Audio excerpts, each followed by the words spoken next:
हरे कृष्णा, राधे राधे दोस्तों। भाद्र माह की प्रवर्तनी एकादशी की व्रत कथा जो भगवान श्री कृष्ण जी ने युधिष्ठिर जी से कही थी, वही कथा आज हम आपके लिए लेकर आए हैं। एक बार युधिष्ठिर कहने लगे, हे भगवान, भाद्र शुक्ल एकादशी का क्या नाम है, इसकी क्या विधि है, इसका महत्व क्या है, कृपा करके बताएं। तब भगवान श्री कृष्ण कहने लगे, प्रवर्तनी एकादशी स्वर्ग मोक्ष देने वाली एकादशी है। इसमें वामन एकादशी भी कहा जाता है। इसका महत्व बहुत ही अधिक है, तुम इसे ध्यानपूर्वक सुनो।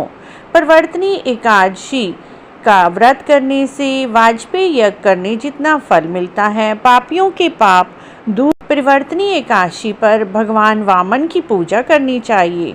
इससे तीनों लोकों की पूजा करने जितना फल मिलता है।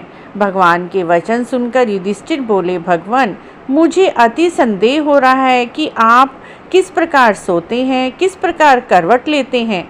आप किस तरह राजा बलि को बांधा और वामन रूप रखकर आपने क्या क्या लीलाएं की। चतुर्मास के व्रत की क्या विधि है, आपके शयन करने पर मनुष्य का क्या कर्तव्य है, सो आप मुझे ये सारा विस्तार पूर्वक बताएं। श्री कृष्ण कहने लगे, हे राजन, अब आप सब पापों को नष्ट करने वाली प्रवर्तनी एकादशी की व्रत कथा का श्रवण करें। त्रेता युग में बलि नाम का एक दैत्य था। वह मेरा परम भक्त था। वह विधि पूर्वक हर रोज ब्राह्मणों की पूजा करता, यज्ञ के आयोजन करता, लेकिन इंद्र से द्वेष के कारण उसने इंद्रलोक और सभी देवताओं को जीत लिया था। इसी कारण सभी देवता इकट्ठे होकर सोच विचार करने लगे और मेरे पास आए। बृहस्पति सहित इंद्र आदि देवता के प्रकट हो जाने पर और उनके स्तुति किए जाने पर मैंने वामन रूप 5वां अवतार लिया। फिर अत्यंत तेजस्वी रूप से राजा बलि को जीत लिया। इतनी बात सुनकर राजा युधिष्ठिर बोले, हे जनार्दन, आपने वामन अवतार धारण करके महाबली दैत्य को किस प्रकार जीता। भगवान बोले, मैंने वामन रूपधारी ब्रह्मचारी बलि से 3 पग भूमि की याचना करते हुए कहा कि ये मुझे तीनों लोकों के समान है।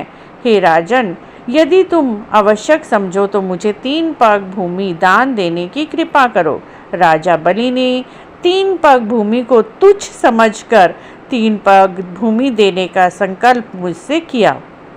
मैंने अपने त्रिविक्रमी रूप को बढ़ाकर यहाँ तक कि भूलोक में पद, भवलोक में जंघा, स्वर्गलोक में कमर और महलोक में पेट, जनलोक में हृदय, यमलोक में कंठ की स्थापना कर सत्यलोक में मुख, उसके ऊपर मस्तक स्थापित किया। सूर्य, चंद्रमा आदि सब ग्रह गण, योग, नक्षत्र, इंद्र आदि देवता और शेष आदि सब नागगणों ने विधि प्रकार से वे सूक्तों से प्रार्थना की।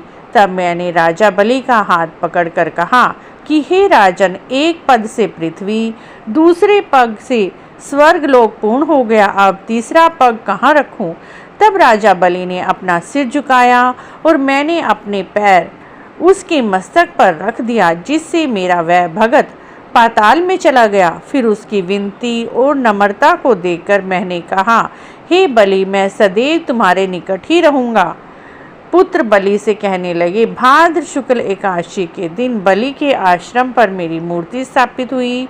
इसी तरह दूसरी क्षीर सागर में शेषनाग के पृष्ठ पर हुई। हे राजन, इस एकादशी को भगवान शयन करते हुए करवट लेते हैं, इसीलिए तीनों लोकों के स्वामी भगवान विष्णु जी का उस दिन पूजन करना चाहिए। इस दिन तांबा, चांदी, चावल और दही का दान करना अत्यंत उत्तम है। रात को जागरण अवश्य करना चाहिए।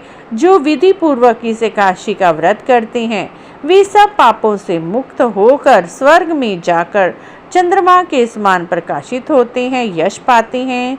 जो पापनाशक इस कथा को कहते हैं, सुनते हैं, पढ़ते हैं, उनको 1000 यश अश्वमेघ यज्ञ का फल प्राप्त होता है। तो बोलिए वामन अवतार की जय, भगवान विष्णु जी की जय, प्रवर्तनी एकादशी की जय। मित्रों, यदि आपको भी प्रवर्तनी एकादशी की व्रत कथा महात्म अच्छा लगा है तो आप हमारे चैनल को इसी तरह की और जानकारी के लिए जरूर सब्सक्राइब करें। राधे राधे मित्रों।